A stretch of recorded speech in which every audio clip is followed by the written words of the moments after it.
Welcome to news cafe. నేను విజయ్. వివిధ వార్తాపత్రికల్లో వచ్చిన హెడ్లైన్స్ ఒకసారి చూద్దాం. ముందుగా ఈనాడు దినపత్రిక చూద్దాం. ఈనాడు దినపత్రికలో తెలంగాణ పత్రికలో భారత్ F-35 శత్రు భీకర యుద్ధ విమానాలను విక్రయించేందుకు అమెరికా అంగీకారం, తాహూర్ రానా అప్పగింతపై సై, మోదీ ట్రంప్ భేటీలో పలు కీలక నిర్ణయాలు, 2030 కల్లా $50,000 కోట్ల ద్వైపాక్షిక వాణిజ్య బంధమే లక్ష్యం, వాషింగ్టన్ నుంచి చమురు, గ్యాస్ కొనుగోలు పెంచనున్న ఢిల్లీ, సుంకాల్లో భారత్కు మినహాయింపులుండవన్న ట్రంప్, త్వరలో మెగా వాణిజ్య ఒప్పందం కుదుర్చుకుంటామని ప్రకటన, అక్రమ వలసదారులను వెనక్కి తీసుకొచ్చేందుకు సిద్ధమన్న మోదీ.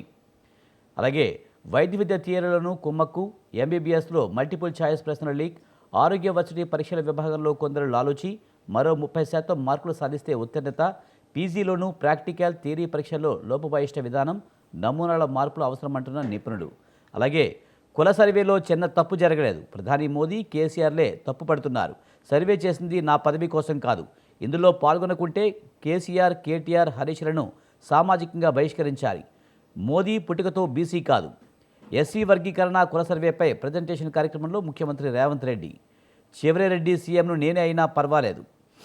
అలాగే కాంగ్రెస్ పార్టీ రాష్ట్ర వ్యవహారాల ఇన్ఛార్జిగా మీనాక్షి నటరాజన్. అలాగే అసహనంతోనే మోదీపై రేవంత్ వ్యాఖ్యలు, కేంద్ర మంత్రి కిషన్ రెడ్డి విమర్శ, రాహుల్పై కోపాన్ని కేసీఆర్పై చూపిస్తే ఎలా, సీఎం రేవంత్ రెడ్డిపై హరీష్ రావు మండిపాటు. ఇది ప్రధానంగా ఈనాడు దినపత్రికలో వచ్చిన వార్తలు. అలాగే నమస్తే తెలంగాణ చూసినట్లయితే కనుక బిల్లులు ఇవ్వలేదని పంచాయతీకి తాళం, వాటర్ ట్యాంక్ ఎక్కి మాజీ సర్పంచ్ నిరసన. అలాగే పన్నులు కట్టలేదని స్టార్టర్లు ఎత్తుకు వెళ్లారు, పంటలు ఎండుతున్న రైతులకు తప్పని వేధింపులు, అసైన్డ్కు ఎసరు, పేదలకు గత ప్రభుత్వాలు ఇచ్చిన భూములపై రేవంత్ సర్కారు కన్ను, బడుగు జీవుల భూములే లక్ష్యంగా ప్రాజెక్టులు, నిధులు వెచ్చించలేక పేదల బతుకులు పనంగా, బడా వ్యాపారుల ప్రయోజనాలకే సర్కారు పెద్దపేట, నిన్న లగచర్ల, మంచిర్యాల, తెమ్మాపూర్, నేడు రంగారెడ్డి, సిద్దిపేట జిల్లా భూములకు పొగ, గ్రీన్ఫీల్డ్ రేడియల్ రోడ్లు, పారిశ్రామిక వాడలు, నోటిఫికేషన్ల జారీ, పేదల భూములే ఎక్కువ, పెద్దల భూముల జోలికి వెళ్ళని కాంగ్రెస్ ప్రభుత్వం. అలాగే తెలంగాణలో కేసీఆర్కు జీవించే హక్కు లేదట, ఇది ముఖ్యమంత్రి రేవంత్ రెడ్డి ఉవాచ. ఉద్యమ నేతపై మరోసారి అనుచిత వ్యాఖ్యలు, కేసీఆర్ కుటుంబ జనజీవన స్రవంతిలోకి లేదంటూ నోరు పారేసుకున్న ముఖ్యమంత్రి రేవంత్ వ్యాఖ్యలపై బీఆర్ఎస్ శ్రేణుల ఆగ్రహం. మోదీ బీసీ కాదు, కన్వర్టెడ్, సీఎం అయ్యాక తన కులాన్ని బీసీగా మార్చారు, ప్రధాని మోదీపై రేవంత్ రెడ్డి సంచలన వ్యాఖ్యలు, రేవంత్కు కులాలపై కనీస అవగాహన లేదు, బీజేపీ పదవి పెరిగినా బుద్ధి మారలే, రేవంత్ జనం చీకొడుతున్న చిల్లర భాషనే, సూర్యుడిపై ఉమ్మేస్తే ఏం జరుగుతుందో తెలుసుకో, మా బహిష్కరణ కాదు నీ నిష్క్రమణ తప్పదు, సర్వే రీసర్వేతో నీ దిమాగ్ ఖరాబైనట్టుంది, ముఖ్యమంత్రిగా ఎవరూ గుర్తిస్తలేరని ప్రలాపన, నీ నూరే నీ రాజకీయ జీవితానికి ఉరితాడవుతుంది, రేవంత్ వ్యాఖ్యలపై హరీష్ రావు నిప్పులు.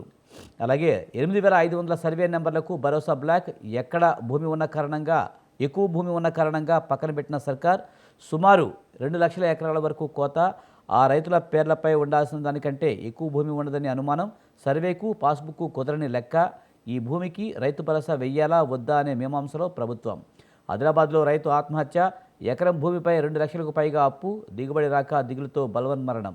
అలాగే పంట రుణాల్లో భారీ కోత, నిరుడితో పోలిస్తే 3,646 కోట్ల తక్కుదల, ఈ ఏడాదికి 3.86 లక్షల కోట్లతో రుణ ప్రణాళిక, ఫోకస్ పేపర్లో పొందుపరిచిన నాబార్డ్, రీసర్వేకు రిపీట్ బెడద, అదే జరిగితే గణాంకాలే అయ్యే ప్రమాదం, ప్రత్యేక యాప్ సాఫ్ట్వేర్ లేకుండానే సర్కారు సర్వే, పక్కా ప్రణాళికలు లేకుండా ముందుకు వెళ్తుందన్న ప్రభుత్వం, భారత్ను వదిలిపెట్టాం, మాపై ఎంత సుంకం వేస్తే మేము అంతే విధిస్తాం, ప్రధాని మోదీ సమక్షంలోనే తేల్చి చెప్పిన ట్రంప్, భారత్కు F-35 విమానాలు విక్రయిస్తానని వెల్లడి, అక్రమ వలసదారులను వెనక్కి రప్పిస్తాం మోదీ, ఏసీబీకి ఇచ్చిన డిపిఓ, వెంచర్ యజమానుల నుంచి 2 లక్షల లంచం, రెడ్ హ్యాండెడ్గా దొరికిన గద్వాల జిల్లా పంచాయతీ అధికారి, ఓ గ్రామ కార్యదర్శి. ఇది నమస్తే తెలంగాణలో ప్రధానంగా వచ్చిన వార్తలు. ఇక ఏపీ ఈనాడు ఎడిషన్ చూసినట్టయితే కనుక భారత్కు F-35 యుద్ధ విమానాలు, 2030 నాటికి ద్వైపాక్షిక వాణిజ్యం, $50,000 కోట్ల, వాషింగ్టన్ నుంచి చమురు, గ్యాస్ కొనుగోలు పెంచనున్న ఢిల్లీ. అలాగే ఆదరణ 3కు పచ్చ జెండా, రజకులకు కొత్తగా దోబిగట్ల నిర్మాణం, సబ్ కమిటీ నివేదిక ఆధారంగానే బీసీ రక్షణ చట్టం అమల్లోకి, బీసీ తలసరి ఆదాయంపై సర్వే, 42 కాపు కమ్యూనిటీ భవనాల నిర్మాణం, బీసీ ఈడబ్ల్యూఎస్ శాఖలపై సమీక్షలో సీఎం. ధరలు లేక రైతులు గగ్గోలు, మిరప నష్టం నశాలానికి, క్వింటాల్కు దక్కేది 9,000 నుంచి 1,000 టమాటాకు వంకాయ సాగులోనూ నష్టాలే, కంది అమ్మాలన్న అగచాట్లే, సుబాబుల్ జామాయిల్కు టన్నుకు ₹1000 కోత, సాంకేతికత పేరుతో కాలక్షేపం, క్షేత్రస్థాయి కష్టాలను గుర్తెరగని అధికారులు. అలాగే యువతపై ప్రేమోన్మాది యాసిడ్ దాడి, అన్నమయ్య జిల్లాలో ప్రేమికుల రోజే ఘటన, ప్రేమించిన వ్యక్తి దూరం అవుతుందని యాసిడ్ పోసి కత్తితో దాడి, బెంగళూరులో చికిత్స పొందుతున్న యువతి, నిందితుడిపై చర్యలకు సీఎం ఆదేశం. అలాగే ఏపీ ఎండీసీలో పెద్దిరెడ్డి ఇష్టారాజ్యం, ఆయన మిథున్ రెడ్డి సిఫార్సులతో 140 మందికి, అవినాష్ రెడ్డి చెప్పారని 60 మందికి ఉద్యోగాలు, పని లేకపోయినా 370 మందికి కొలువులు, ఏటా 18 కోట్ల చొప్పున 90 కోట్లు వృధా.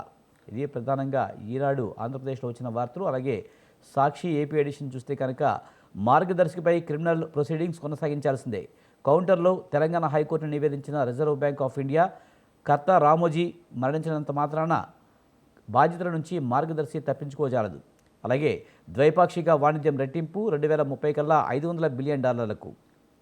అలాగే యాసిడ్ తాగించి కత్తితో పొడిచి, అన్నమయ్య జిల్లాలో కదిరి టీడీపీ నేత కుమారుడి అకృత్యం, పెళ్లిపేటలో ఎక్కాల్సిన యువతపై ఉన్మాదంతో పైశాచిక దాడి, ఇంట్లో మాటివేసి బలవంతంగా యాసిడ్ తాగించి ఆపై కత్తిబొట్లు, బాధితురాలికి వారం క్రితమే మేనత్త కుమారుడితో నిశ్చితార్థం, పచ్చముఠాల బరితెగింపు, రెడ్ బుక్ పాలనకి ఇది పరాకాష్ట, రాష్ట్రంలో శాంతి భద్రతలు లేవనడానికి ప్రత్యక్ష ఉదాహరణ.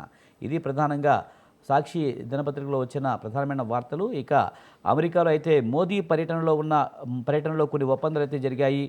F-35 యుద్ధ విమానాలు భారత్కు విక్రయించేందుకు ఒప్పందం, అలాగే అమెరికా నుంచి చమురు, గ్యాస్ కొనుగోలుకు పెంచాలని, అలాగే 26/11 ఉగ్రవాది తహవూర్ రానాను అప్పగించాలంటే ఒప్పందాలు అయితే జరిగాయి. అయితే సుంకాల విషయంలో ఢిల్లీకి మినహాయింపులు ఉండవని ట్రంప్ మోడీ సమక్షంలోనే చెప్పడం జరిగింది.